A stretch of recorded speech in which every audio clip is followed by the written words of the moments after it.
Good morning, welcome to CATEX TV. My name is Frank Fortunato. Today is Friday, July 15th, 2016. If you want to follow us on Twitter, please go to CATEX TV.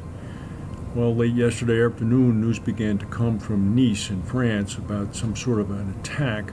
Initially, the reports were that as few as 7 to 8 people had been killed in what seemed to be a horrible traffic accident. By the time people in the United States went to bed, it was known that 84 people had been killed as a large truck very slowly made its way down the Promenade d'Anglais in the midst of immediate post-fireworks celebration, celebrating the French Bastille Day, simply mowing people over. The driver was shot dead by police after he traveled about 1.25 miles. Apparently, he's a 31-year-old French citizen who had been born in Tunisia. The truck was rented on Monday from a truck rental outlet in the suburbs of Nice. The president of France is on the scene right now. About an hour or so ago, the Nice airport was closed down because of the discovery of a suspicious package. Britain's vote to leave the European Union will plunge the country into a shallow recession, according to Credit Suisse. The recession will come in the second half of 2016. It could also see the unemployment rate rise to 6.5%, which would mean the loss of about 500,000 jobs. In a gloomy analyst note titled Mayday, Mayday, the bank cut its GDP forecast to 1% for 2016 and cut it down to -1% for 2017. It also noted that the rising unemployment combined with higher inflation and the resulting squeeze on household income will hit the so far robust British consumer sector, as citizens will be forced to tighten their belts. Meanwhile, the new British Prime Minister Theresa May is visiting Scotland as we speak. This is her first official trip as Britain's new Prime Minister.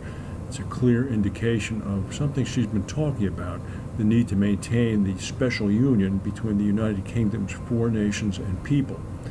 The new Conservative Party Prime Minister will deliver a message to the Scots saying, "The government I lead will always be on your side." She's meeting with Scottish leader Nicola Sturgeon in Edinburgh. Meanwhile, a report by the Chinese cabinet says 53 people are now in custody in China as a result of an investigation into a landslide that killed 73 people last year in the southern city of Shenzen. The State Council's investigation report, released earlier today, said that the landslide, in which a mountain of construction waste that had been piled up against a hill collapsed during heavy rains onto an industrial park, was a, quote, extraordinarily serious production safety accident. The landslide destroyed 33 buildings.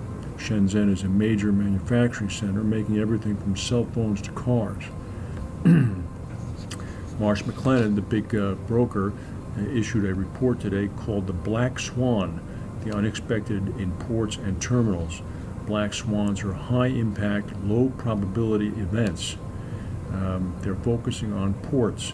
They say that ports should have contingency plans and suitable insurance and financial arrangements in place. With the explosion at the Chinese port of Tianjin last August that not only killed 44 people but caused billions of dollars worth of damage, the issue is being brought more into focus. Marsh also examined other examples, including Typhoon Miami in 2003, which hit the South Korean peninsula, causing significant damage at the port of Busan. According to Marsh, potential black swans with ports and terminals are important to note because ports are exposed to a complex range of risks when handling, storing, and managing the secure onward journey of cargo and, in some cases, passengers. The United States top admiral is making a 3-day visit to China and meeting with his Chinese counterpart. This coming in the same week that Beijing has rejected an international tribunal's ruling that invalidated its claims to the Spratly Islands in the South China Sea. The USChina Admiral John Richardson is meeting with his counterpart in the People's Liberation Navy, Wu Zhangli. He's going to visit China's Navy headquarters. He's also going to visit the Navy Submarine Academy, and he's going to tour the aircraft carrier Liaoning. He's going to be discussing the South China Sea issue with his counterpart. Meanwhile, in Ulaanbaatar in Mongolia yesterday, the Chinese Premier Li Keqiang told Japanese Prime Minister Shinzo Abe that his country should stop interfering with China's claims on the Spratly Islands. Mr. Li Keqiang said that Japan is not a state directly involved in the South China Sea and should stop hyping up and interfering. He said that China's stance on the South China Sea is completely in line with international law. Perhaps he didn't see the newspaper articles about the Hague ruling. Meanwhile, in Japan, torrential downpours and violent winds are blasting across the country yesterday and today. The Japanese broadcaster TBS said that flash floods and power cuts have occurred on northern Kyushu as well as parts of Honshu Island.